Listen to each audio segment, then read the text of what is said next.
જો ચેનલને સબસ્ક્રાઇબ કરી ના હોય તો ચેનલને સબસ્ક્રાઇબ કરી લેજો અને બાજુમાં આપેલા બેલ આઇકનને ઓન કરી લેજો, જેથી તમને નોટિફિકેશન મળતી રહે.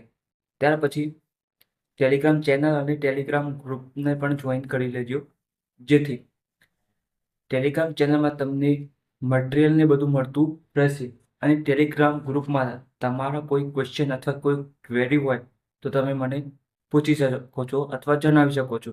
તેથી ટેલિગ્રામ ગ્રુપ અને ટેલિગ્રામ ચેનલ બંનેને જોઈન કરી લેજો.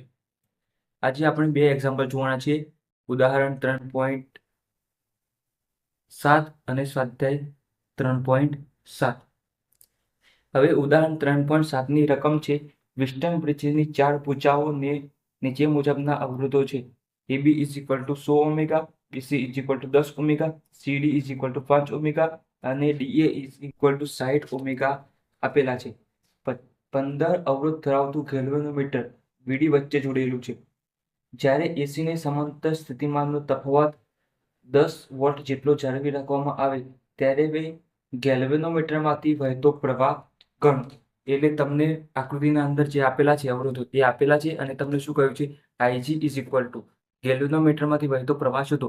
પણ આપણે જ્યારે વિસ્ટન બ્રિજની થિયરી જોઈ ગયા ત્યારે એવું કહ્યું હતું એમાં કે ગેલ્વેનોમીટરનો વિદ્યુત પ્રવાહ શૂન્ય હોય છે. પણ અહીંયા કેવું છે એના અંદર કે આ 4 અવરોધો છે, R1 R2 R3 અને R4, એવા મૂલ્ય ના હોય કે જ્યારે આ ગેલ્વેનોમીટરમાંથી વહેતો પ્રવાહ શૂન્ય કરે છે ત્યારે આપણે સૂત્ર જોઈ ગયા હતા, R1/R2 અને R3/R4 એવું બને છે સૂત્ર. પણ ક્યારે એવા અવરોધોના મૂલ્ય એવા હોય, અવરોધોના R1 R2 R3 અને R4 અવરોધોના એવા મૂલ્ય હોય ત્યારે આ ગેલ્વેનોમીટરનો અવરોધ શૂન્ય થાય, એટલે કે ગેલ્વેનોમીટરમાંથી વિદ્યુત પ્રવાહ શૂન્ય બને. આપણે વિસ્ટન બ્રિજની થિયરીમાં જોઈ ગયા છે. પરંતુ આ અવરોધોના મૂલ્ય એવા નથી કે આ ગેલ્વેનોમીટરમાંથી વહેતો પ્રવાહને શૂન્ય કરે છે. એટલે અહીં ગેલ્વેનોમીટરમાં વહેતો પ્રવાહ મળે છે, એટલે આપણે ગેલ્વેનોમીટરમાંથી વહેતો પ્રવાહ IG = શોધવાનો છે. તો અહીંયા કિર્ચોફનો નિયમ લાગુ પાડશું અને આપણે એક્ઝામ્પલ ગણીશું. તો હવે કિર્ચોફનો નિયમ લાગુ પાડીએ તો આપણે 3 બંધકારા લઈશું, પહેલો, બીજો અને આખો કોઈ એક બંધકારો લઈશું. તો હવે પહેલો બંધકારો લઈએ આપણે, તો ABDA બંધકારો લઈએ. તો ABDA બંધકારામાં શું છે, પ્રવાહની દિશામાં -100 ઓમેગા અવરોધ આપેલો છે અને I1, તો I1 નું મૂલ્ય થઈ ગયું. હવે B થી D પ્રવાહની દિશામાં અહીંયા જુઓ, I1 અને I2 ને નામ નિર્દેશ કરીને જ આપેલા છે, I1 I2 આકૃતિના અંદર, IG I1 - IG અને I2 + IG, અને આ તમને શીખવેલું છે. હવે કઈ રીતે કરવાનું, આ થઈ ગયું. B થી D ના અંદર પ્રવાહની વિરુદ્ધ દિશામાં IG પર 15 છે, -15 અવરોધ IG વિદ્યુત પ્રવાહ પ્રવાહની વિરુદ્ધ દિશામાં, પ્લસ 60 ઓમેગા અવરોધ અને I2 = 0. આ થઈ ગયું. હવે અહીંયા આ થઈ ગયું, વિદ્યુત સ્થિતિમાનનો તફાવત 0 થઈ ગયો. હવે અહીંયા જુઓ, અહીંયા આપણે 100 I1 અને છે, તો અહીંયા આપણે શું કરીએ, કોમન કાઢી લઈએ. 100 માં કોમન કાઢીએ તો પ્લસ થઈ જાય, I1 માઇનસ વાળું પ્લસ થઈ જાય, IG પ્લસ વાળું માઇનસ થઈ જાય, 60 I2 = 0. આ સમીકરણ નંબર 1 આપી દઈએ અને અહીંયા શું કર્યું છે, આપણે કોમન કાઢ્યા છે, માઇનસ કોમન. હવે બીજું આપણે બંધકારો લઈએ, તો BCDB, તો અહીંયા BCDB બંધકારો લઈએ. તો B થી C પ્રવાહની દિશા માઇનસ, અવરોધ કેટલો છે 10, તો -10 થઈ ગયું, I1 - IG, I1 - IG આ થઈ ગયું. હવે પ્રવાહની વિરુદ્ધ દિશામાં C થી D પ્રવાહની વિરુદ્ધ દિશા એટલે પ્લસ, અહીંયા અવરોધ કેટલો આપે છે 5, અને અહીંયા વિદ્યુત પ્રવાહ કેટલા છે, I2 + IG આ થઈ ગયું.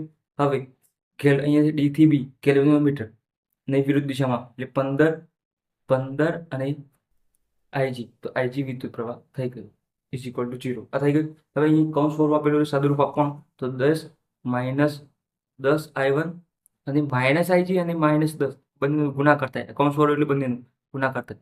અહીંયા શું થાય, +10 IG આ થઈ ગયું. હવે અહીંયા પણ અહીંયા તો બંને પ્લસ છે એટલે ચાલશે, તો 5 I2 + 5 IG અને અહીંયા 15 IG = 0 થઈ ગયું. હવે I1 IG અને I2 ના આપણે લાઈનમાં લખીશું. I1, તો અહીંયા કોઈ પણ I1 નથી, અહીંયા ખાલી એક જ છે, 10 I1, તો અહીંયા 10 I1 લખી દઈએ.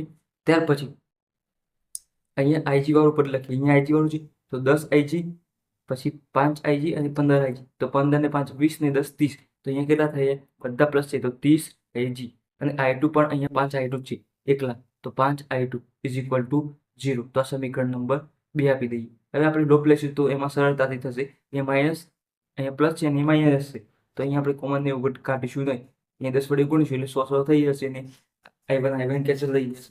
હવે અહીંયા આપણે એક બંધકારો લઈએ, ADCEA એ બંધકારો લઈએ તો એના અંદર આપણને શું મળે છે એ પણ જોઈ લઈએ. તો સમીકરણ લખીએ આપણી બંધકારા ADCE અને A માટે. તો બંધકારા માટે લખીએ તો A થી D વિદ્યુત પ્રવાહની દિશા માઇનસ ઓમેગા, અવરોધ કેટલા છે? અવરોધ 60 ઓમેગા, i2 વિદ્યુત પ્રવાહ વહે છે. પછી D થી C પ્રવાહની દિશા તો શું છે? -5 અવરોધ, i2 પ્લસ IG, અને અહીંયા કશું નથી. અહીંયા માઇનસ થી ત્રણ તરફ જોશો, પ્લસ લખવાનું, +10 વોલ્ટ ઇઝ ઇક્વલ ટુ 0. આ થઈ ગયું. હવે કૌંસ વાળું છે, સાદુરૂપ આપવું પડશે. તો 60i2, હવે -5i2, હવે -5IG, 5IG થઈ જાય, એટલે પ્લસ અહીંયા માઇનસ છે. આપણે પ્રવાહની દિશામાં જઈએ છીએ D થી C તરફ. અહીંયા જો પહેલેથી અહીંયા A થી D 60i2 આ થઈ ગયા માઇનસ.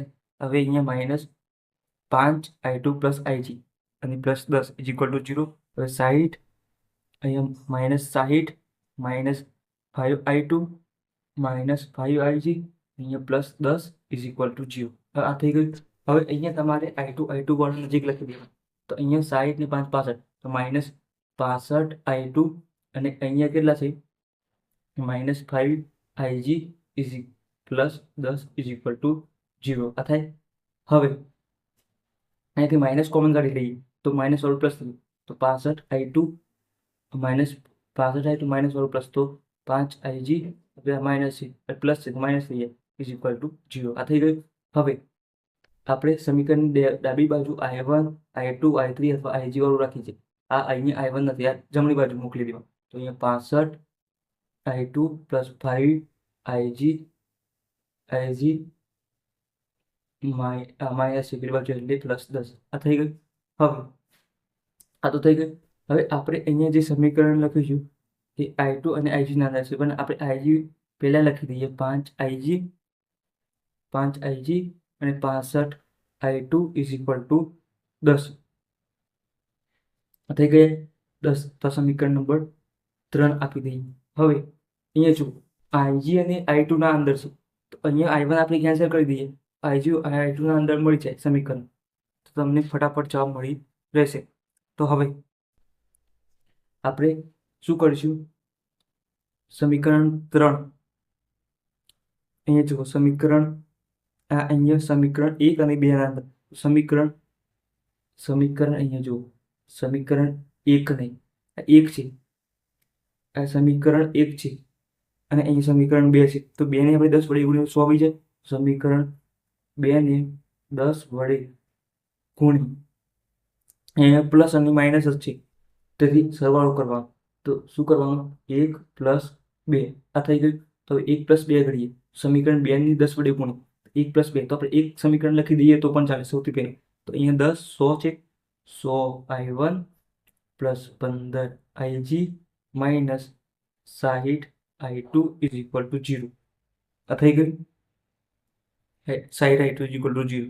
હવે સમીકરણ 2 ને 10 વડે ગુણવાનો છે, તો અહીંયા 10 × 100 -100i1 + 100i1. હવે અહીંયા શું થશે? 10 વડે ગુણશો એટલે 30,300IG પ્લસ અહીંયા 10 વડે ગુણશો એટલે શું થશે? 50i2 is equal to 0. સરવાળો છે તો સરવાળામાં સીધું કેન્સલ થઈ જાય. અહીંયા 300 ને 315, 315IG. હવે અહીંયા 60માં પ્લસ અને માઇનસ એટલે 1 + અને 1 બાદબાકી હોય, 1 + અને 1 માઇનસ હોય એટલે બાદબાકી થાય. તો 60માંથી 50 જાય તો 10 વધે. જે મોટું ચિહ્ન હોય મોટી સંખ્યા આગળ એ મૂકી દેવા. તો 60 મોટા છે એના આગળ માઇનસ છે, માઇનસ મૂકી દીધી, તો is equal to 0. Is equal to શું થઈ ગયું? અહીંયા આપણે ભૂલ થાય છે, અહીંયા સમીકરણમાં કઈ ભૂલ છે? તો કઈ જગ્યાએ ભૂલ છે તમે બતાવો. સમીકરણમાં કઈ જગ્યાએ ભૂલ છે તમે બતાવી શકો છો? કોઈ જગ્યાએ ભૂલ છે? નથી. 315 10 ઇઝ ઇક્વલ ટુ 0. આ સમીકરણને તમે કોઈ ભૂલ નથી, અહીંયા 0 થઈ ગયું. આ સમીકરણ IG અને અહીંયા I2 છે, અહીં I2 લખવાના ભૂલ બાકી હતા, એ ભૂલ હતી. સમજણ પડી? I2 આ સાઈડમાંથી માઇનસ સાઈડમાંથી 50 એટલે 10 વધે માઇનસ અને I2 લખવાના ભૂલ હતી, ઇઝ ઇક્વલ ટુ 0. હવે આ સમીકરણ 3 આપ્યું, અહીં સમીકરણ 4. હવે તમારે I2 કેન્સલ કરવાનું છે, અહીંયા I2 અને સમીકરણ અહીંયા I2 કેન્સલ કરતો IG મળી જાય.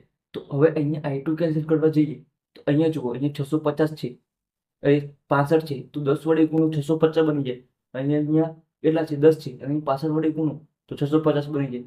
તો 650 પ્લસ માઇનસ ઉડી જાય, સરવાળો કરો તો હવે શું કરું?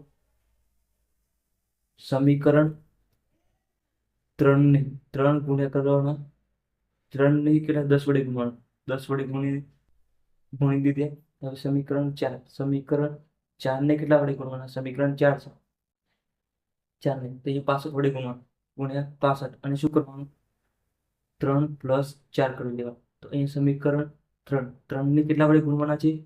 3 ને 10 વડે, તો 10 વડે ગુણવું, 50 IG અને 10 વડે ગુણવા 650 I2 અને 10 વડે ગુણવાના, કેટલા વડે? 10 વડે, 10 100 થઈ ગયા. હવે અહીંયા 65 વડે ગુણવાના છે, તો 315 ગુણ્યા 65, તો કેલ્ક્યુલેટરની મદદથી કરી લેવાનું. તો 315 ગુણ્યા 65 તો કેટલા જવાબ આવે? 20475, 20475 IG થઈ ગયું. હવે માઇનસ 10, અહીંયા તો 65 વડે ગુણવાના છે, તો 650 I2, અહીંયા તો 0 છે, થઈ ગયું. હવે આ ભાગ કેન્સલ થઈ ગયું, અહીંયા શું છે? સરવાળો એટલે 100 થઈ ગયું. હવે 20475 પ્લસ 50, તો અહીં પ્લસ 50 કરી દેવાના, તમે ડાયરેક્ટ પણ કરી શકો છો. 20525 IG થઈ ગયું, IG થઈ ગયું. 20525 IG ઇઝ ઇક્વલ ટુ 100 થઈ ગયું. હવે IG ની કરતા બનાવો, તો IG ની કરતા બનાવીએ તો અહીં સાઈડમાં લખીએ છીએ IG ઇઝ ઇક્વલ ટુ 100 છેદમાં નીચે જશે, તો 20525, તો ભાગાકાર કરીએ કેલ્ક્યુલેટરની મદદથી, તો અહીંયા 100, તો અહીંયા 100 લખી લેવાના, ભાગ્યા 20525, તો અહીંયા શું મળશે? જવાબ 0.00048 7 છે પાછળ, આટલું સુધી લખી લેવાનું, તો આટલો એમ્પિયર મળે. પણ અહીંયા આ પોઈન્ટને તમે 1 2 3 તો 3 0 એટલે 1000 થાય, 1000 વડે ગુણો તો 1000 વડે ગુણો જવાબ એટલે 4.8 બની જાય. આ થઈ ગયું. આ જમણી તરફ જાય, અહીંયા ડાબી તરફ આવવું જોઈએ, તો 1000 વડે ભાગો, 1000 એટલે 3 વડે ભાગો, ઉપર આવે 10 ની -3 થઈએ. અથવા અહીંયા તમે ધન તરફ, અહીંયા ઋણ તરફ આવવું જોઈએ, ઋણ તરફ આવે -3, 10 ની -3 કરી દેવાનું. આ રીતના પણ એક શોર્ટ ટ્રીક છે. થઈ ગઈ. તો 4.87 એમ્પિયર થઈ ગઈ. હવે 10 ની 3 એટલે મિલી એમ્પિયર કહેવાય, તો 4.87 ગુણ્યા 10 ની -3 ની શું કહેવાય? મિલી એમ્પિયર. તો મિલી અને વિદ્યુત પ્રવાહનું એકમ શું છે? એમ્પિયર છે. સોરી, એમ્પિયર છે, મિલી એમ્પિયર. તો આપણને ગેલ્વેનોમીટરમાંથી વહેતો પ્રવાહ મળી ગયો છે. તો કેટલો મળી ગયો છે? 4.87 મિલી એમ્પિયર અથવા 4.7 છે, એટલે એના ઉપર કરી શકો 4.9 મિલી એમ્પિયર અથવા 4.8 મિલી એમ્પિયર. તો આપણને ઉદાહરણ 3.7 આપણે જોઈ ગયા તો એકદમ ઇઝી એક્ઝામ્પલ હતું. તો તમારે સાદું રૂપ છે, ધોરણ 10 ના અંદર લોકની રીતને બધું આવતું હતું, એ જ કરવાનું છે. કિર્ચોફનો નિયમ લાગુ પાડી, તો કોઈ વધારે ભારે એક્ઝામ્પલ નથી કિર્ચોફના. ને કિર્ચોફના એક્ઝામ્પલો છે જે મોસ્ટ આઈએમપી એક્ઝામ્પલો છે પરીક્ષાની દ્રષ્ટિએ, અને આ પરીક્ષામાં પૂછાતા જ હોય છે. તો આ એક્ઝામ્પલને તમારે વ્યવસ્થિત રીતે લખીને તૈયાર કરી લેવા. તો આ ઉદાહરણ આપણે 3.7 જોઈ ગયા હતા, તેવું ઉદાહરણ આપણે આગળ ઉદાહરણની સ્વાધ્યાયનું 3.7મું એક્ઝામ્પલ જોઈએ. હવે આપણે બીજું એક્ઝામ્પલ જોવાના છે, સ્વાધ્યાય 3.7, જેની રકમ છે આકૃતિમાં દર્શાવેલા નેટવર્ક માટે દરેક શાખામાંથી વહેતો પ્રવાહ શોધો. તો અહીંયા પહેલા જે આપણે ઉદાહરણ 3.7 જોયું તેના અંદર શું હતું? તો અહીંયા I1 અને I2 ને એ બધા આકૃતિમાં નામ આપેલા હતા. તો આપણે અહીંયા શું કહેવાય? આકૃતિમાં નામ આપેલા હતા, તો અહીંયા એ રીતના નામ રાખીશું. પણ અહીંયા તો આકૃતિમાં તમને નામ નતા આપેલા, તો અહીંયા તમારે શું કરવું પડે? પ્રવાહ તમારે ધારવા પડે. તો ધારો તો તમારે ધારી લો તો તમારે અહીંયા બનાવવું પડે. તો અહીંયા શું કરવાનું છે? અહીંથી માની લો કે I વિદ્યુત પ્રવાહ વહે છે, તો તો અહીંયા બે શાખા પડે તો અહીંયા I1 વિદ્યુત પ્રવાહ જાય છે તો અહીંયા કેટલો જાય? આનામાંથી અહીંયા આટલો બાદ કરી નાખો એટલે અહીંયા 10 જતો હોય, અહીંયા 8 જાય તો અહીંયા કેટલા વધે? 2 વધે તો 10 - 8 કરો તો 10 I જાય અને આ 8 2 વધે તો અહીંયા I માઇનસ શું થશે? I માઇનસ I1 આ થશે.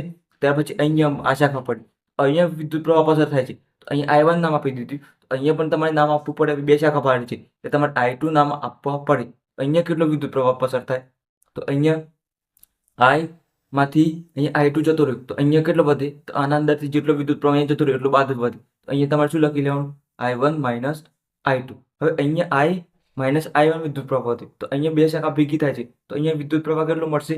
અહીંયા બંનેનો સરવાળો થશે, બે અંદર ભેગા થાય છે અને અહીંયા બહાર નીકળે છે તો અહીંયા I minus I1 plus I1 minus I2. તો અહીંયા I1 નો પ્લસ માઇનસ છે તો કેન્સલ થઈ જાય, I1 માઇનસ અહીંયા પ્લસ સરવાળો કરતો અને અહીંયા શું હતું? I minus I2. તો અહીંયા વિદ્યુત પ્રવાહ I માઇનસ I2. હવે અહીંયા સુધી વિદ્યુત પ્રવાહ આવ્યો, વિદ્યુત પ્રવાહ અને આ I2. તો I2 નો સરવાળો કરો, I2 માઇનસ I2 તો કેન્સલ, તો વધ્યું શું? I. તો વિદ્યુત પ્રવાહ I પસાર થઈ જશે. તો હવે આપણે શું કરવાનું છે? કિર્ચોફનો લૂપનો નિયમ વાપરવાનો. તો કિર્ચોફ બંધ કરવા માટે, બંધ કરા ABDA માટે, શું? ABDA માટે તો ABDA પહેલું આ ગોંચવું, આ શું છે? તો આ વિસ્ટમ બ્રિજ છે. શું છે? વિસ્ટમ બ્રિજ. પણ વિસ્ટમ બ્રિજના અંદર શું હોય કે અહીંયા ગેલ્વેનોમીટર હોય તો એના અંદર વિદ્યુત પ્રવાહ પસાર ના થાય. પણ એનું કારણ છે કે આ જે 4 અવરોધો મૂકેલા છે 1 2 3 4 તો એવા અવરોધો હોય કે એવા અવરોધોનું મૂલ્ય હોય, એવા કોઈ આપણને ખબર નથી પણ એવા કોઈ અવરોધનું મૂલ્ય હોય એના માટે ગેલ્વેનોમીટરમાંથી વિદ્યુત પ્રવાહ 0 થાય છે. પણ આપણે ખબર ના, એવા અવરોધો આપણને ખબર નથી કે ગેલ્વેનોમીટરનો પ્રવાહ શૂન્ય કરે છે. તો અહીંયા એવા અવરોધો નથી તો એના કારણે શું થાય? ગેલ્વેનોમીટરમાંથી કે અવરોધોમાંથી વિદ્યુત પ્રવાહ પસાર થાય છે. તો અહીંયા આપણે એ બતાવવાનું છે. તો ABDA, તો ABDA ના અંદર હવે આપણે પ્રવાહની દિશામાં માઇનસ, તો પ્રવાહની દિશામાં માઇનસ, A થી B પ્રવાહની દિશામાં માઇનસ, તીર જુઓ પ્રવાહની દિશામાં માઇનસ. હવે અહીંયા કેટલો છે? 10 ઓહ્મ હતું તો અહીંયા 10 અને કેટલો વિદ્યુત પ્રવાહ છે? I1 આ થઈ ગયું. હવે B થી D, B થી D ના અંદર શું છે? પ્રવાહની દિશામાં તો માઇનસ થઈ ગયું. હવે અવરોધ કેટલો છે? 5 તો 5 લખી દેવાનું અને અહીંયા વિદ્યુત પ્રવાહ કેટલો છે? I minus I2, I1 minus I2 આ થઈ ગયું. હવે D થી A તરફ, તો D થી A તરફ જઈએ તો પ્રવાહની વિરુદ્ધ દિશામાં, તો અહીંયા પ્રવાહની દિશામાં પ્લસ, અવરોધ કેટલો છે? 5 અને અહીંયા વિદ્યુત પ્રવાહ શું મળશે? I minus I1, I minus I1 is equal to 0. વિદ્યુત સ્થિતિમાન 0 થઈ ગયું, ખબર પડી? હવે વિદ્યુત સ્થિતિમાન એટલે તમને ખબર છે અવરોધ ગુણ્યા I એટલે RI અને અવરોધ એટલે વિદ્યુત સ્થિતિમાન મળી જાય. હવે શું કરવાનું છે? તમે કૌંસ આપેલો એટલે તમારે સાદું રૂપ આપવાનું છે. તો અહીંયા માઇનસ 10 I1 પછી અહીંયા ગુણાકાર થાય તો માઇનસ અને પ્લસ I1 તો માઇનસ 5 I1, આ માઇનસ અને આ માઇનસ શું થઈ જાય? પ્લસ, પ્લસ 5 I2 પછી અહીંયા 5I minus 5 I1 minus 5 I1 is equal to 0 આ થઈ ગયું. હવે શું કરવાનું? જે નજીક, જે સરખા હોય નજીક નજીક લાવવાનું. તો હવે I થી શરૂઆત કરીએ. પહેલા I1 I2 અહીંયાથી I કેટલા છે? 5 એકલા છે I, અહીંયા I એકલા છે આ, અહીંયા આગળ લખી દઈએ 5I થઈ ગયા. હવે 5I થઈ ગયા છે. હવે બીજું શું લખીએ આપણે? I1 લખીએ તો I1 અને I1 તો 10 માઇનસ 15 અને માઇનસ 5 20 તો અહીંયા કેટલા થઈ ગયા? માઇનસ 20 I1 માઇનસ 20 I1 થઈ ગયા. હવે I2 કેટલા છે? 5 I2 છે તો અહીંયા 5 I2 ઇઝ ઇક્વલ ટુ 0 આ થઈ ગયું. હવે અહીંયાથી 5 કોમન નીકળે છે તો આપણે શું કરવાનું? 5 કોમન કાઢી લેવાનું. કેટલા? 5 માં ચોક 20, 5 ચોક 5 તો અહીંયા 5 કોમન કાઢી લઈએ તો શું વધ્યું? I વધે. I for I1 અહીંયાથી કોમન કાઢો એટલે 5 આ રીતે વધે. I1 પ્લસ 5 અહીંયાથી બહાર નીકળી ગયા તો શું વધ્યું? I2 is equal to 0. હવે આ 5 અહીંયા જાય છેદમાં તો ગુણાકારમાંથી ભાગાકારમાં તો જવાબ 0 જ વધવાનો છે. તો હવે શું વધ્યું? I અહીંયાથી અહીંયા જાય એટલે તો અહીંયા શું વધ્યું? I minus 4I1 plus I2 is equal to 0. સમીકરણ નંબર 1. 5 કોમન, શું 5 અહીંયા લખીએ આપણે ઉપર 5 કોમન કાઢેલા છે, 5 કોમન આ થઈ ગયું. હવે આપણે બીજો બંધકારો લઈએ તો બંધકારો આ પહેલો લઈ લીધો. હવે આ બીજો બંધકારો તો BCD બી. બીસી ડી બંધ કરવા માટે કિર્ચોફનો નિયમ લાગુ પાડીએ તો બંધ ગાળો BCDB માટે તો બી થી સી પ્રવાહની દિશામાં 5 અવરોધ, પ્રવાહની દિશામાં -5 અવરોધ અને વિદ્યુત પ્રવાહ I2 આ થવી ગઈ. હવે સી થી ડી ના અંદર પ્રવાહની વિરુદ્ધ દિશામાં એટલે પ્લસ, સી થી ડી પ્રવાહની વિરુદ્ધ દિશામાં એટલે પ્લસ અવરોધ કેટલો છે 10 અને વિદ્યુત પ્રવાહ કેટલો છે I -I2 આ થઈ ગયું ડી થી. હવે ડી થી બી તરફ તો ડી થી બી તરફ પ્રવાહની વિરુદ્ધ દિશામાં એટલે પ્લસ અવરોધ કેટલો છે 5 અને પ્રવાહ I1 -I2 is equal to 0 આ થઈ ગયું. હવે કૌંસ વાળું એટલે સાદું રૂપ આપવું પડે તો 5I2 પ્લસ 10 I માઇનસ અહીંયા 10 આ બંનેનો ગુણાકાર 10I માઇનસ 10I2 પ્લસ આ બંનેનો ગુણાકાર 5I1 માઇનસ 5 અહીંયા શું છે 5I2 છે, અહીંયા I2 લખી લેજો, અહીંયા I2 તો 5I2 ઇઝ ઇક્વલ ટુ 0 આ થઈ ગયું. હવે સૌથી પહેલા શું કરીએ I વાળા આગળ લખી દઈએ તો I તો એક જ છે, અહીંયા 10I પ્લસ હોય તો પ્લસ લખવાના 10I આ થઈ ગયું. 10I પછી I1 લખી દઈએ તો I1 કેટલા છે એક જ છે I1 5I1 એ પણ પ્લસ છે તો પ્લસ લખવાનું 5I1. હવે I2 લખીએ તો 5I2 -5I2 -10I2 અને -5I2 તો કેટલા થઈ ગયા -20I2 ઇઝ ઇક્વલ ટુ 0 આ થઈ ગયું. હવે શું કરવાનું છે કોમન કાઢી લઈએ, આ રીતે કોમન કાઢી દેતા. તો હવે ડાયરેક્ટ આપણે કોમન કાઢી લઈએ છીએ તો અહીંયા 5 દુ 10 પછી 5 એકા 5 એટલે I1 અહીંયા -5 ચોક 20 I2 ઇઝ ઇક્વલ ટુ 0 અહીંયા લખી દઈએ કૌંસમાં 5 કોમન. અહીંયા સમીકરણ નંબર 2 પણ આપી દઈએ, સમીકરણ નંબર 2 ને અહીં લખી દઈએ 5 કોમન આ થઈ ગયું. સમીકરણ number 2 2I plus I1 -4I2 is equal to 0 સમીકરણ નંબર 2. હવે એક બંધકારો લઈએ તો હવે આપણે ઉદાહરણ 3.7 ના અંદર બંધકારો કયો લીધો હતો તો A D C પછી અહીંયા બેટરીનો E અને A. તો હવે એ બંધગારા માટે તમને ખબર જ છે અને આ બંધગારા માટે લઈએ તો તમને આવડી જશે, પણ આપણે અલગ બંધગારો લઈને દાખલો ગણીએ તો આપણે કોઈ પણ બંધગારો લઈ શકીએ છીએ.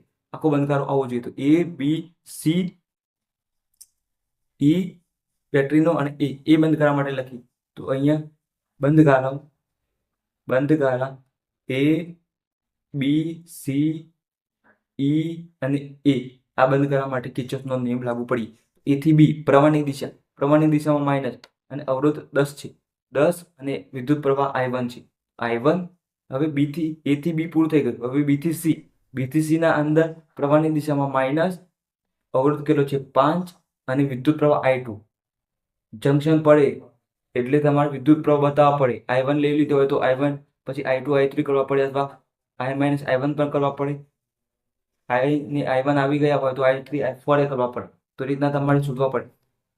10I1 5I2 આવી ગયા.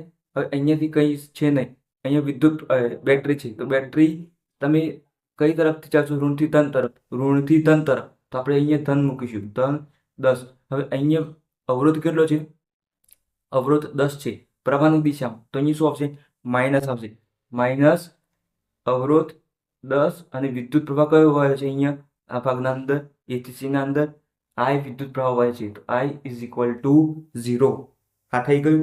હવે અહીંયા તો કોઈ કૌંસ વાળું છે પદ નહીં તો અહીંયા સીધું હવે આપણે સૌથી પહેલા I વાળું પદ લખીશું તો -10I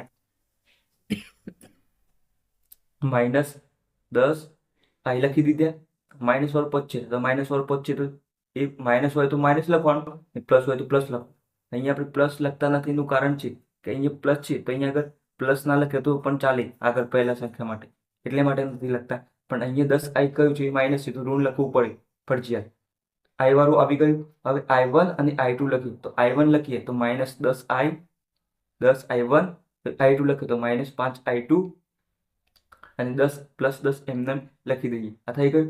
હવે અહીંયાથી શું કરીએ માઇનસ કોમન કાઢીએ. સૌથી પહેલા શું કરીએ માઇનસ કોમન કાઢીએ તો અહીંયા માઇનસ કોમન કાઢીએ એટલે જે માઇનસ હોય પ્લસ થઈ જાય, પ્લસ હોય માઇનસ થઈ જાય. તો અહીંયા માઇનસ કોમન કાઢીએ તો 10I પ્લસ માઇનસ પ્લસ થઈ જાય 10i1 પ્લસ 5i2 અને આ પ્લસ છે તો -10 ઇઝ ઇક્વલ ટુ 0 થઈ ગયું.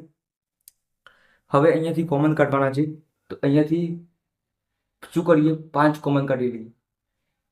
અહીંયાથી માઇનસ કોમન કાઢે છે એ પણ લખી દઈએ, માઇનસ કોમન. આ થઈ ગયું. હવે અહીંયાથી 5 નીકળી એવા છે કોમન, તો 5 કોમન કાઢી લઈએ. તો 5 દુ 10i1 પ્લસ અહીંયા પણ 2i1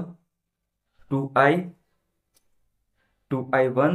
હવે અહીંયાથી 5 કોમન નીકળી ગયા તો શું વધે, i2 જ વધે. અને અહીંયાથી શું વધે, 10i1 છે તો અહીંયા 5 કોમન કાઢે એટલે 2 વધે. શું વધે, 5 દુ 10. આ થઈ ગયું ઇઝ ઇક્વલ ટુ 0. હવે અહીંયા તમારે સમીકરણની ડાબી બાજુ અહીંયા જુઓ શું છે, i1 i2 જ રાખવાનું, i1 i2. અને જે સંખ્યા હોય એટલી એ જમણી બાજુ મોકલી દેવાની. 2i plus 2i1 plus i2 is equal to આ માઇનસ બરાબરની પેલી બાજુ જાય તો શું થઈ જાય, પ્લસ થઈ જાય તો 2. સમીકરણ નંબર 3. તો સમીકરણ 1, 2 અને 3 આપણને મળી ગયા છે. હવે તમારે શું કરવું પડે, લોપ વાપરવો પડે. લોપની રીત વાપરો એટલે તમને શું મળે, તમે કોઈ પણ બે સમીકરણ માટે લોપની રીત વાપરો સંબંધ બનાવીને તો શું થાય, એક i1 કેન્સલ થઈ જાય તો i1 i2 ના અંદર સમીકરણ મળે. પાછું કોઈ એક સમીકરણ ને કોઈ બીજું સમીકરણ સાથે પાછું લોપ રીત વાપરો એટલે i1 અને i2 મળી જાય. અને એ બંનેમાંથી પાછું લોપ વાપરો એટલે i2 મળી એટલે એ પાછું કોઈ પણ એક સમીકરણમાં મૂકો એટલે i1 મળી જાય. અને i1 i2 મળી જાય તો એના અંદર કિંમતો મૂકો તો કોઈ i મળી જાય. તો i1 અને i2 મળી જાય તો તમારા દરેક શાખામાંથી હોય તો વિદ્યુત પ્રવાહ મળી જાય. તો હવે આપણે શું કરશું, લોપની રીત વાપરવી પડશે. તો અહીંયા આપણે સમીકરણ 3 - 2 લઈએ. પહેલા 3 - 2 લઈએ અને બીજું સમીકરણ 2 - 1 લઈએ. શું કરીએ, 3 - 2 2 - 1 લઈએ. પણ સમાન બનાવીને લેવું પડે, એ તમારે જોવું પડે. અહીંયા જો 2i અને 2i સમાન છે તો બાદબાકી કરો તો તમને સમાન સીધી રીતે ડાયરેક્ટ i1 i2 ના અંદર સમીકરણ મળી જાય. તો હવે સમીકરણ આપણે અહીંયા સમીકરણ 2 - 1 લેતા તો સમીકરણ 2 લખીએ, 2i plus 2i1 plus i2 is equal to 2. હવે સમીકરણ 2 તો લખી દીધું, હવે 3 લખી. સમીકરણ 3 છે, 3 - 2.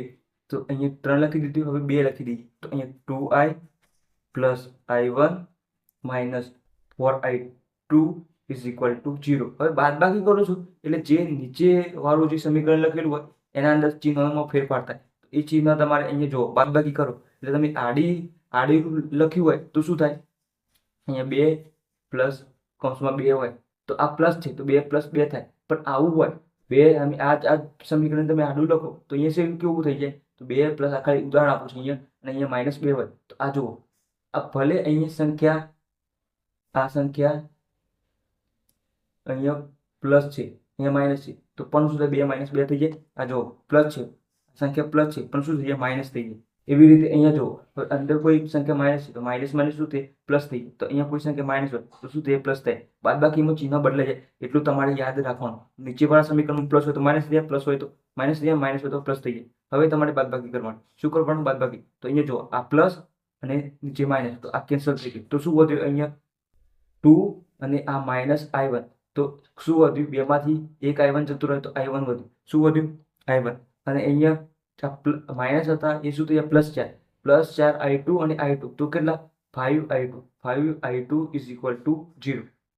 તો આ સમીકરણ નંબર તમારે શું આપી દેવાનું, સમીકરણ નંબર એ આપી દેવાનું. શું આપી દેવાનું, એ સમીકરણ નંબર આપી દેવાનું. હવે સમીકરણ અહીંયા 1 અને 2 ની વાત કરીએ, 1 અને 2 ની વાત કરીએ તો અહીંયા જો આપણે અહીંયા i કેન્સલ કર્યો છે તો અહીંયા પણ i કેન્સલ કરવો પડે ત્યારે જ i1 અને i2 ના અંદર સમીકરણ કેન્સલ થાય. અને પાછું i1 અને i2 ના અંદર બે સમીકરણ મળે તમે પાછું લોપ રીત વાપરો કે કોઈ એક કેન્સલ થઈ જાય તો તમને i1 અથવા i2 માં કિંમત મળે છે અને આ એ કિંમત અહીંયા મૂકો i1 i2 ની તો તમને કોઈ એક પાછું મળી જાય તો તમને i1 i2 મળી જાય.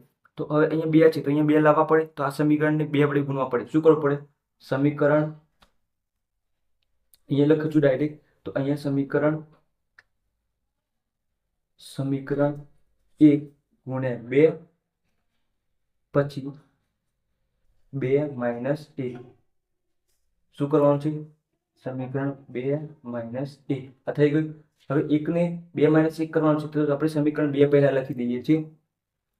2 2i પ્લસ i1, અથવા તમે 1 - 2 પણ કરો તો પણ ચાલે એવું છે, કોઈ ફેરફાર ના થાય. i1 - 4i2 સમીકરણ 2 થઈ ગયું. હવે સમીકરણ 1 લખી 2 વડે ગુણાકાર કરીએ તો અહીંયા 1 છે, તો અહીં 2 વડે ગુણીએ તો 2 2i અહીંયા -4 દુ 8 -4 દુ 8 i1 અહીંયા 2i2 plus 2i2 is equal to 0. અહીંયા શું છે? 0 જ છે, અહીંયા 0 જ છે. આ થઈ ગયું. હવે શું કરવાનું છે? બાદબાકી કરવાની છે. તો બાદબાકી કરો ચિહ્ન બદલાઈ જાય, ચિહ્ન બદલાઈ જાય, આ કેન્સલ થઈ ગઈ. તો અહીંયા શું થઈ ગયું? પ્લસ અને માઇનસ હતું, પ્લસ બની ગયું. પ્લસ 8 ને 1 i1 એટલે શું કેટલા થાય? Plus 9i1. 9i1 અને માઇનસ તો -4 અને -2 6, તો -6 અને i2 લખી દેવાનું, 0 થઈ ગઈ. તો સમીકરણ દેખો, i1 i2 અને એના અંદર કન્વર્ટ થઈ ગયું. તો આ સમીકરણ બી નામ આપી દઉં. તો સમીકરણ એ અને બી મળી ગયા છે. હવે આ બંનેમાં લોપ આપી દઉં આ રીતે, તો એક કેન્સલ થઈ જાય, i1 કેન્સલ થઈ જાય તો i2 ની કિંમત મળે. એ i2 ની કિંમત આ બેમાંથી ગમે તે એક સમીકરણમાં મૂકી દો એટલે i1 ની મળી છે. i1 i2 મળે એટલે કોઈ એક સમીકરણમાં મૂકો એટલે i ની કિંમત મળી જશે. તો આટલે સુધી વિડીયોને પોઝ કરી દીધી, લખી લો. તો હવે આપણે શું કરશું? આપણે જે આ ભાગ લખ્યો છે એને આપણે ભૂસી દઈએ છીએ, રફ કરી દઈએ છીએ અને સમીકરણ એ અને બી નો લોપ લઈએ છીએ. તો અહીં સમીકરણ એ લખી દઈએ છીએ અને બી લખીને આપણે આગળ ગણતરી કરીએ અને ગણતરી કરીએ.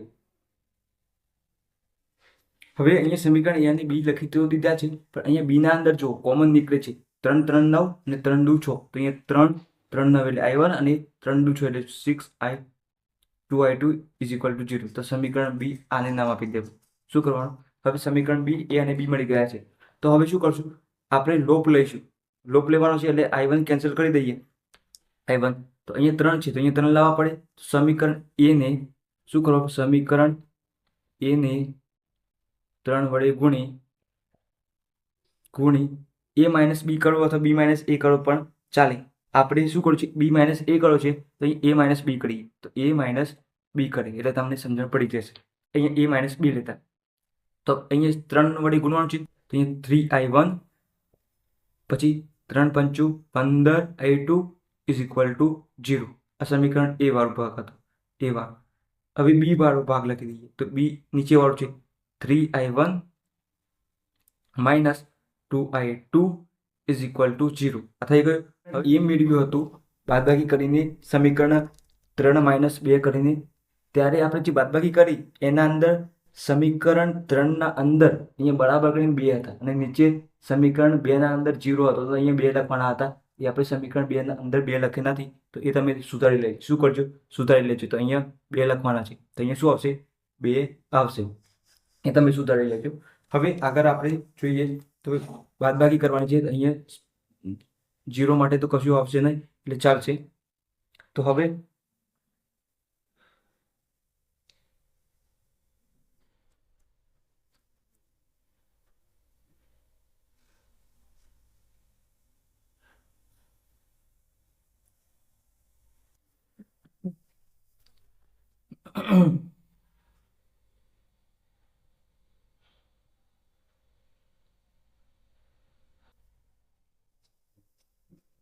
આપણે સમીકરણ એ સમીકરણ મેળવ્યું, તેમાં શું કર્યું હતું? સમીકરણ 3 - 2 કર્યું હતું. સમીકરણ 3 ના અંદર અહીંયા મેં શું કર્યું હતું? 0 લખી દીધા હતા અને સમીકરણ 2 ના અંદર 0 હતા, પણ અહીંયા 2 આવે છે. શું આવે છે? 2 આવે છે. તો અહીંયા તમારે શું કરવાનું છે? અહીંયા 2 આવતા હતા, તો અહીંયા બાદબાકી કરો તો તમારે અહીંયા 2 મળે સમીકરણ એ ના અંદર. તો આ તમારે અહીંયા સુધારીને અહીંયા 2 લખી દેવાના છે. તો હવે 2 લખો તો અહીંયા 3 વડે ગુણ્યા હતા, તો અહીંયા તમે 3 વડે ગુણો તો અહીંયા શું આવે? 6 આવી જાય. તો આ કેન્સલ થઈ જાય, 3i1. તો હવે પ્લસ પ્લસ થઈ ગઈ. શું થઈ ગયું? Plus plus. તો 15 ને 2 17, 17i2 અને અહીંયા 6 છે પ્લસ, તો અહીંયા 6 લખી દેવાના. તો અહીંયા તમને શું મળી ગયું? i2 ઇઝ ઇક્વલ ટુ 6 ભાગ્યા 17 એમ્પિયર. તો i2 વિદ્યુત પ્રવાહ શું મળી ગયો? 6 ભાગ્યા 17 એમ્પિયર મળી ગયો. હવે આ જે કિંમત છે i2 ની, તો i2 ની કિંમત તમે કોઈ પણ એક સમીકરણ મૂકો એ અથવા બી ના અંદર, તો તમને શું મળી ગઈ? i1 ની કિંમત મળી જાય. તો આપણે સમીકરણ એ ના અંદર મૂકીએ કિંમત, તો i2 ની કિંમત સમીકરણ એમાં મૂકતા આ થઈ ગયું. હવે એનું સમીકરણ લખી દઈએ તો I1 + 5I2 + 2 એ સમીકરણ થઈ ગયું. હવે કિંમતો લખવાની છે. તો I1 + 5I2, I2 ની કિંમત કેટલી છે? 6/17. તો 6/17 લખી દઈએ. 6/17 પ્લસ અહીંયા બરાબર છે ભાઈ, સોરી, અહીંયા બરાબર 2 આ થઈ ગયું. અહીં 2 છે બરાબર, તો 2 લખવાના. હવે સાદુરૂપ આપી દઈએ તો I1 + 5 × 30/17 આ થઈ ગયું. હવે અહીંયા 2. હવે I1, હવે આ બરાબરની પેલી બાજુ જાય તો શું થઈ જાય? માઇનસ થઈ જાય. તો -6 × 30 છે, 30/17. હવે કશું ના હોય 1 હોય તો ચોકડી ગુણાકાર કરો. તો અહીંયા 17 દુ 34. હવે આ રીતે ગુણાકાર કરો તો અહીંયા 30 એકા 30. હવે આ બંનેનો ગુણાકાર કરો છેદનો. તો 17 એકા 17. તો 30માંથી 30, 34માંથી 30 જાય તો કેટલા વધે? 4 વધે. 4/17. તો I1 ની કિંમત કેટલી મળી ગઈ? 4/17. કેટલી મળી ગઈ? I1 ની 4/17. હવે આ જ કિંમત I1 ની મળી ગઈ, I2 ની કિંમતો મળી ગઈ. હવે I1 I2 ની કિંમત શું કર? સમીકરણ 1 ના અંદર મૂકીએ.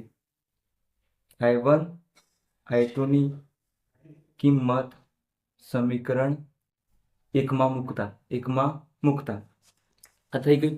હવે પહેલું સમીકરણ શું છે? સમીકરણ 1. તો I1 - 4I1 + I2 = 0 છે. તો હવે I1 ની કિંમત કેટલી છે? અહીંયા I છે, સોરી, અહીં I1 I2. તો અહીંયા I શોધવાનો છે. -4 I1 ની કિંમત કેટલી છે? 4/17. અહીંયા 4/17. I2 ની કિંમત કેટલી છે? 6/17. અહીંયા 6/17 = 0. અહીં I ચાલુ 16/17 અને અહીંયા પ્લસ 6/17 આ થઈ ગઈ = 0. હવે આ જે કિંમત છે I શોધવાનું છે. I ને કરતા બનાવો તો આ પેલી બાજુ જાય તો શું થાય? પેલી બાજુ જાય તો માઇનસ વાળું પ્લસ થઈ જાય, પ્લસ વાળું માઇનસ થઈ જાય. તો -16 છે એ શું છે? 16/17 પ્લસ થઈ જશે. અને આ માઇનસ પ્લસ છે એ માઇનસ થઈ જાય, -6/17. હવે છેદ સમાન હોય તો દરેક માટે કોમન છેદ આવી જાય, બંને માટે 17. હવે 16 અને ઉપર જે હોય એ માઇનસ હોય તો માઇનસ ભાગાકાર કરી દેવા. તો અહીં I શું કિંમત મળી ગઈ? 16માંથી 6 જાય તો 10/17 એમ્પિયર. તમને હવે અહીંયા બધી કિંમતો મળી ગઈ છે. કઈ I1 અને I2. હવે દરેક કિંમતો મળી ગઈ હોય તો દરેક શાખામાંથી વહેતો વિદ્યુત પ્રવાહ પણ મળી જાય. તો હવે આપણે દરેક શાખામાંથી વહેતો વિદ્યુત પ્રવાહ શોધીએ. તો અહીંયા શાખામાંથી વહેતો પ્રવાહ થઈ ગઈ. હવે પહેલી શાખા કઈ છે? A થી B. A થી B ના અંદર કયો વિદ્યુત પ્રવાહ હોય છે? I1. તો I1 એટલે I1 ની કિંમત કેટલી છે? 4/17. તો એ વિદ્યુત પ્રવાહનું મૂલ્ય જે છે 4/17 એટલો વિદ્યુત પ્રવાહ AB શાખામાંથી વહે છે. ત્યાર પછી BC શાખા. તો BC ના અંદર કેટલું છે? I2.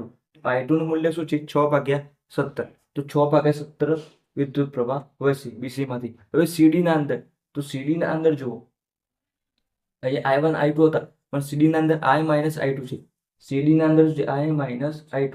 તો આ કિંમત મૂકીને સાદુરૂપ આપવું પડે. તો I ની કિંમત કેટલી છે? 10/17 અને I2 ની કિંમત કેટલી છે? 6/17. 6/17. હવે કોમન છેદ હોય એટલે તમને ખબર છે ડાયરેક્ટ બાદબાકી થાય. તો 10માંથી 6 જાય તો 4/17 એમ્પિયર CD માંથી. હવે એ સાદુરૂપ તો અમે તમને અહીંયા બતાવ્યું છે, તે ફરીથી બતાવી કરવાનું ના હોય દર વખત. તો હવે તમારે શીખી લેવાનું હોય. તો CD થઈ ગયું. હવે કઈ શાખા વાળી? D થી A એટલે AD લખી દઈએ. તો AD ના અંદર કેટલો વિદ્યુત પ્રવાહ વહે છે? તો I - I1. તો I - I1 ની કિંમત કેટલી છે? I ની કિંમત 10/17. 10/17 અને I1 ની કિંમત કેટલી છે? 4/17. 4/17. હવે એવી જ રીતે કોમન છેદ છે બંનેનો, તો છેદ તો સમાન જ રહેવાનો અને અહીંયા સીધી બાદબાકી કરવાની. 10 - 4 તો કેટલા? 6/17 એમ્પિયર વિદ્યુત પ્રવાહ વહેશે AD ના અંદરથી. હવે BD ના અંદરની વાત કરીએ. આ BD. તો BD ના અંદર કેટલો વિદ્યુત પ્રવાહ વહે છે? તો BD ના અંદર I1 - I2. તો I1 ની કિંમત કેટલી છે? 4/17 માઇનસ I2 ની કિંમત કેટલી છે? I2 ની 6/17. તો 6/17. હવે અહીંયા કોમન છેદ આપી દઈએ તો અહીંયા સુધી 4 - 6 તો કેટલા વધે? 4માંથી 6 જાય તો -2, એટલે 6માંથી 4 જાય તો 2 વધે. જે મોટું ચિહ્ન હોય એ મૂકી દેવાનું. તો -2/17 એમ્પિયર વિદ્યુત પ્રવાહ વહેશે. હવે એક A થી C વચ્ચેનો ભાગ લઈ લઈએ. C થી A અથવા A થી C. તો આપણે અહીંયા નામ આપી દઈએ AEC, કે બેટરી વચ્ચે છે એટલા માટે. તો એનાથી આ વિદ્યુત પ્રવાહ વહે છે. તો અહીંનું મૂલ્ય કેટલું છે? 10/17. તો અહીંયા 10/17 એમ્પિયર વિદ્યુત પ્રવાહ A થી C ના અંદર વહેતો હશે. તો આ હતું આપણો સ્વાધ્યાયનો 3.7નું એક્ઝામ્પલ, જે એકદમ ઈઝી હતું. તમે કોઈ પણ લૂપ લઈ શકો છો. પહેલા આ લેવાનું, પછી તમે ABCE એ લૂપ પણ લઈ શકો છો, અથવા ABCE એ પણ લૂપ લઈ શકો છો.